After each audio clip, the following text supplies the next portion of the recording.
talvez vivam um fenômeno que eu vivi. Quando a gente começa a empreender sozinho, os nossos amigos são muito importantes para a empresa.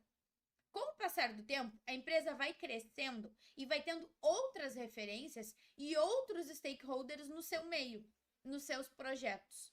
E aí, aquelas pessoas que não faziam parte da empresa, mas que eram a equipe do empreendedor, podem continuar sendo a equipe do empreendedor, mas não são mais a equipe da empresa.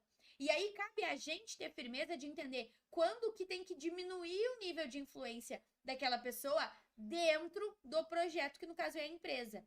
Então, tá na hora da gente dar essa amadurecida e colocar cada pessoa no seu lugar.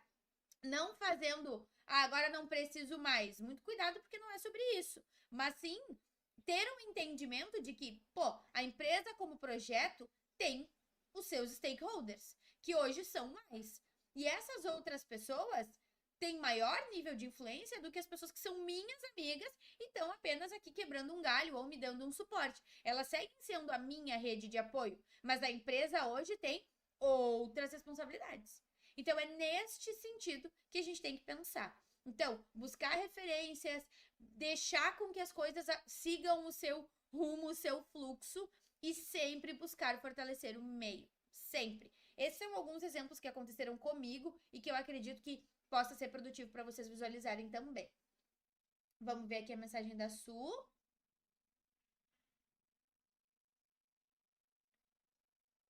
Pois é. E aí, quando a gente tem que... Isso é muito assunto da aula passada, né? Quando a gente tem que retomar uma coisa que a gente interrompeu, começa do básico. E aceita que talvez tenha que voltar alguns degraus, mas que vai chegar um momento que tu vai encontrar de novo aquele ponto que tu tava, né? Como se fosse um gráfico que fizesse assim.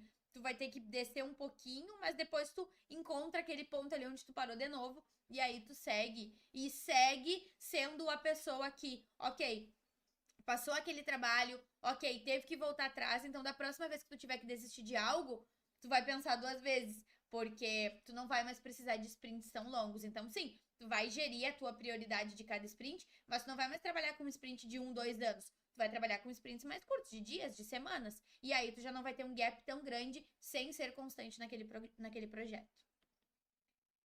E aí, os 3 M's, meio, método e mentalidade, tem tudo a ver com o topo da escada. Porque o meio em que eu estou inserida precisa ter algum nível de alinhamento com o meu topo da escada. Cada pessoa tem o seu topo da escada. Mas se uma pessoa tiver um topo da escada muito diferente da outra, vai ter ali algum ruído, sim.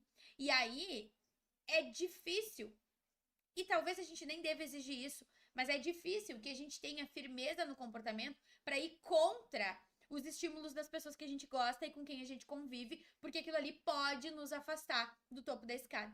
Então, este tipo de firmeza, talvez a gente nem deva ter que estar exigindo da gente.